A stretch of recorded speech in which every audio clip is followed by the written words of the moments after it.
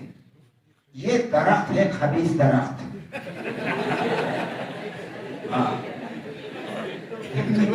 یہ لطیفہ نہیں ہے, یہ حقیقت ہے, تشریح ہے اسی کی. یہ لطیفے کے طور پہ نہیں کہہ رہا ہوں, یعنی یہ اسی معنی کو سمجھنے کے لیے ذکر کر رہا ہوں. یہ خبیث ہے. بعض لوگ بظاہر اچھے بھلے کٹ شٹ میں پینٹ شرٹ پہنے ہوئے, منہ ہاتھ دھوئے ہوئے, بہت ٹھیک ٹھاک, لیکن ذرا 2-3 باتیں ان سے کرو تو بدبو آتی ہے ان سے. اور اگر فرض کرو باتیں بھی کچھ اچھی ہیں تو ان کے ساتھ کچھ عرصہ رہو تو بدبو آتی ہے. وہ اندر کی جو خباثت ہے وہ آہستہ آہستہ باہر نکلتی ہے. یہ انسان ہے خبیث انسان. خبیث انسان یعنی جس طرح خبیث پھل مفید نہیں ہے, خبیث انسان بھی مفید نہیں بلکہ مضر ہو, نقصان دہ ہو. اب آتے ہیں اس آیت کی طرف. یحل لہم الطیبات, یہ پیغمبر وہ ہے کہ جس نے جن چیزوں کو بھی حلال قرار دیا ہے وہ پیغمبر کے حلال کردہ تمام کام طیب ہیں, اس میں خباثت کا کوئی پہلو نہیں ہے. کھانے پینے کی چیزوں سے لے کے حیوانات کے سے لے کے اعمال تک. مثلا فرض کر لیں ہم ہر طرح کی مچھلی نہیں کھاتے ہیں, خاص طرح کی مچھلی کھاتے ہیں, ہر طرح کا جانور نہیں کھاتے ہیں, حلال نہیں ہے ہمارے پاس شریعت کے بتائے قانون کے مطابق. کچھ جانور حلال ہیں, تو جن کو حلال قرار دیا ہے اس میں انسان کے جسم روح دونوں کے گروتھ کا ذریعہ ہے وہ, اور نہ جسم کے لیے نقصان دہ کوئی جہت اس میں پائی جاتی ہے نہ روح کے لیے, اس لیے وہ طیب ہے. یحل لہم الطیبات احل اللہ البیع وحرم الربا. پیغمبر جب آئے تھے تو اس زمانے میں لوگ ربا بھی لیتے تھے, ربا یعنی سود, اور تجارت بھی کرتے تھے, دونوں رائج تھے. سود خبیث ہے, تجارت طیب. اس لیے اس پیغمبر نے تجارت کو حلال قرار دے دیا اور سود کو حرام. نکاح کو حلال قرار دے دیا اور صفاح اور زنا کو حرام, اس لیے کہ یہ طیب ہے اور وہ خبیث. یحل لهم الطیبات ویحرم علیہم الخبائث وَيَضَعُ عَنْهُمْ إِصْرَهُمْ وَالْأَغْلَالَ الَّتِي كَانَتْ عَلَيْهِمْ. ایک اور نشانی اس پیغمبر کی اور ایک اور ذمہ داری اس پیغمبر کی یہ ہے, یہ ذرا سوچنے کی چیز ہے کہ پیغمبر کی یہ ڈیوٹی ہے کہ وہ لوگوں کے اوپر جو بوجھ اور جو زنجیریں ہیں ان سے ان لوگوں کو چھڑا دے, بوجھ اتار دے اور زنجیروں سے انہیں آزاد کرے. اب سوال یہ کہ وہی لوگوں کو کون سا بوجھ, کیسی زنجیریں؟ اور قرآن کہتا ہے کہ لوگوں کے اوپر بوجھ بھی ہے, زنجیریں بھی ہیں. کون کس بوجھ اور کس زنجیروں کی بات ہو رہی ہے, خوب غور کریں. اور پیغمبر نے کیا کیا, کون سا بوجھ اتر پایا اور کون سی زنجیریں توڑی, خوب غور کریں. اسر اور اغلال, اسر بوجھ کو کہتے ہیں اور اغلال غل کی جمع ہے. غل یعنی زنجیر کا حلقہ, ایک حلقہ غل ہے, اور وہ کئی حلقے جمع ہو جائیں تو وہ زنجیر بن جاتی ہے, اس کو کہتے ہیں اغلال. تو یہ زنجیروں میں جھکڑے ہوئے انسانوں کو آزاد کرنا پیغمبر کی ذمہ داریوں میں سے ایک ذمہ داری ہے. تو کن زنجیروں میں جھکڑے ہوئے ہیں, خوب غور کریں. 2 طرح کی زنجیریں, ایک شیاطین جن کی طرف سے انسانوں کو شکار کرنے کے لیے جو زنجیریں استعمال ہوتی ہیں وہ زنجیریں ہیں، اور دوسرا شیاطین انس کی طرف سے۔ مثلا پیغمبر کے زمانے میں آپ دیکھیں کہ جس کے پاس سرمایہ ہے، جس کے پاس اختیارات ہیں، جس کے پاس کرسی ہے، جس کے پاس حکومت ہے، وہ اپنے ماتحتوں کو غلام بنا کے رکھتے تھے باقی لوگوں کو۔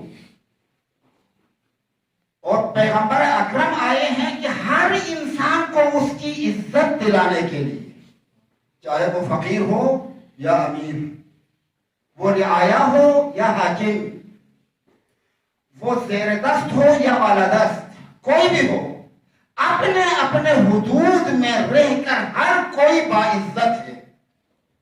اسی لیے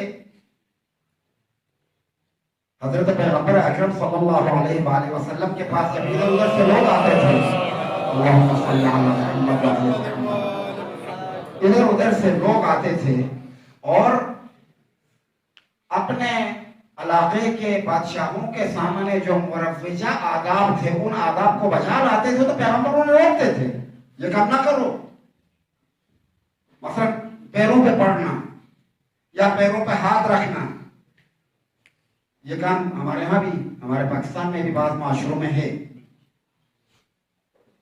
مثلا بعض معاشروں میں ایسا ہوتا ہے کہ جو وڈیرے ہوتے ہیں ان کے پاس، ان کے زمینوں پہ کام کرنے والے یا دوسرے لوگ آتے ہیں تو باقاعدگی کے ساتھ ان کے پیروں کے اوپر ہاتھ رکھ کے پھر اس کے بعد ان سے بات کرتے ہیں، یہاں بھی ہوتا ہے۔ یہ چیز توڑنے کے لیے آئے ہیں کہ آپ کے پاس کسی بھی وجہ سے آپ کے پاس کچھ اختیارات ہیں یا کچھ آپ کا سرمایہ زیادہ ہے تو اس کے یہ معنی نہیں ہے کہ آپ اپنے ماتحتوں کو غلام بنائیں گے، آپ اپنے ماتحتوں کو ان کی عزت نفس چھین لیں گے۔ پیغمبر نے اسے روکا، اور جب خود پیغمبر اکرم صلی اللہ علیہ وآلہ وسلم نے مدینے میں حکومت کی تو آپ کی حکومت میں رعایا کو خود پیغمبر اپنی طرح سے رکھتے تھے، حتیٰ بیٹھنے میں کوئی امتیاز نہیں تھا۔ یہ میں نے خود براہ راست متون حدیثی میں یہ حدیث نہیں دیکھی ہے، لیکن حضرت آیت اللہ مطہری کی کتابوں کا جب مطالعہ کر رہا تھا تو ان میں مجھے یہ چیز مل گئی ہے کہ کچھ لوگ آئے تھے پیغمبر اکرم کے پاس، کوئی ڈیلیگیشن آئی تھی، اور پیغمبر اس طرح سے گھومے ہوئے تھے کہ وہ آنے والوں کو پتہ نہیں چل رہا تھا کہ ان میں سے کون پیغمبر ہے۔ وہ پوچھ رہے من منکم الرسول، آنے والوں نے آ کے پوچھا کہ تم میں رسول کون ہے، کون رسول ہے، یعنی اس طرح سے نارمل شکل میں تھے دوسروں کے ساتھ۔ اب ہمارے ہاں دیکھیں ابھی یہاں پر میں اور آپ الگ ہیں، میں نے خاص شکل بنائی ہے، ایک پگڑی، ایک جبہ، ایک عبا، اس سے میں ممتاز اور الگ نظر آتا ہوں۔ پیغمبر ایسا نہیں کرتے تھے، یعنی یہ ان کی روش نہیں تھی۔ یہی لباس شاید اس زمانے میں بھی یہ لباس ہوتا تھا، لیکن یہ لباس سب کا تھا، یہ صرف پیغمبر کو تھوڑی تھا، عرب کا لباس تھا یہ، یعنی پیغمبر بے عنوان پیغمبر نہیں پہنتے تھے، بے عنوان عرب پہنتے تھے، تو سارا عرب کا یہ لباس تھا، تو سب اسی لباس میں ہوتے تھے، تو ان کو آنے والوں کو پتہ نہیں چلتا تھا کہ ان میں سے پیغمبر کون ہے۔ من منکم الرسول، تم میں سے رسول کون ہے؟ تو حضرت پیغمبر بتاتے تھے کہ میں رسول ہوں، پھر آپ کے پاس آتے تھے اور بات کرتے تھے۔ اس کا مطلب یہ ہوا کہ اپنے دور حکومت میں، اپنے دور اقتدار میں کوئی امتیازی شان اپنے لیے پیغمبر نے رکھی نہیں، کوئی الگ جہت اپنے لیے رکھی نہیں، کوئی الگ کرسی اپنے لیے رکھی نہیں۔ یہ وہ چیز ہے کہ یضع عنہم اصرہم والاغلال التي كانت علیہم۔ دوسری چیز وہ باتیں، وہ کام کی جن کی وجہ سے کوئی انسان آہستہ آہستہ شیطان کے ہاتھ میں جاتا ہے اور شکار ہو جاتا ہے، اور شیطان اسے بندگی کے راستے سے نکال کر طغیان گری پر لگا دیتا ہے، اس راستے کو بھی پیغمبر نے کاٹا اور اسے بھی یعنی الگ، یعنی کیا کہتے ہیں، جدا کر دیا۔ اس معنی میں بھی یضع عنہم اصرہم والاغلال التي كانت علیہم۔ خوب، بس یہ پیغمبرانہ کام ہے۔ کون سے کام؟ فطرت کے پاس شناختہ شدہ جو اچھائیاں ہیں ان کا حکم دینا، فطرت کے پاس جو ناشائستہ کام ہیں، جو نامناسب کام ہیں، جن کو فطرت نہیں جانتی ہے، ان سے منع کرنا، طیبات کا حکم دینا اور خبائث کو حرام قرار دینا، اور پانچویں چیز لوگوں کی عزت نفس کو محفوظ رکھنا۔ یہ پیغمبرانہ کام ہے، یہ پیغمبر کے کام ہے۔ فالذین آمنوا بہ، جن لوگوں نے اس پیغمبر پر ایمان لایا۔ ایمان جاننا نہیں ہے، ہاں صرف جاننا کہ یہ خدا کی طرف سے آیا ہوا ہے، یہ جاننا ایمان نہیں ہے، بلکہ ایسا جاننا کہ اس کے نتیجے میں انسان کے دل میں وہ یقین پیدا ہو کہ اس یقین کا لازمہ اس کے کہے ہوئے پر عمل کرنا ہو، یہ ایمان ہے۔ ایسا علم، اس علم سے حاصل ہونے والا وہ یقین کہ اس یقین کے نتیجے میں انسان عمل پہ وادار ہو جائے، اسے کہتے ہیں ایمان، یہ کیفیت۔ فالذین آمنوا بہ، جن لوگوں نے اس پیغمبر پر ایمان لایا ہے، وعزروہ، اور اس کی حمایت کی ہے، اس کی بیکنگ کی ہے، ونصروہ، اور جہاں اس کو مدد کی ضرورت پڑی، چاہے جانی یا مالی، تو جانی مالی اعتبار سے مدد بھی کی، اس کی بیکنگ کی، اس کی مدد کی۔ واتبعوا النور الذی انزل معہ، اور اس نور کی پیروی کی کہ جو اس پیغمبر کے ساتھ نازل کیا گیا ہے۔ اس میں دو لفظ استعمال ہوئے، انزل اور دوسرا معہ۔ انزل کے حساب سے مفسرین نے لکھا اس سے مراد قرآن مجید ہے، نور سے مقصود قرآن مجید ہے۔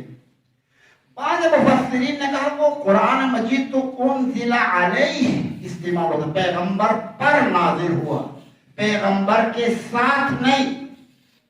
اس ساتھ نازل ہونے سے معلوم ہوتا کہ یہ کتاب نہیں ہے، پیغمبر کی طرح کی کوئی شخصیت ہو جو پیغمبر کے ساتھ نازل ہوئی ہے، لہذا اس سے مراد حضرت امیر المومنین ہے۔ بعض مفسرین نے قرآن لیا ہے، بعض مفسرین نے حضرت مولا امیر المومنین، اللہ یہاں دونوں علی اور مع القرآن والقرآن مع علی، دونوں کی تعلیم تو ایک ہے اور دونوں میں کوئی فرق نہیں ہے۔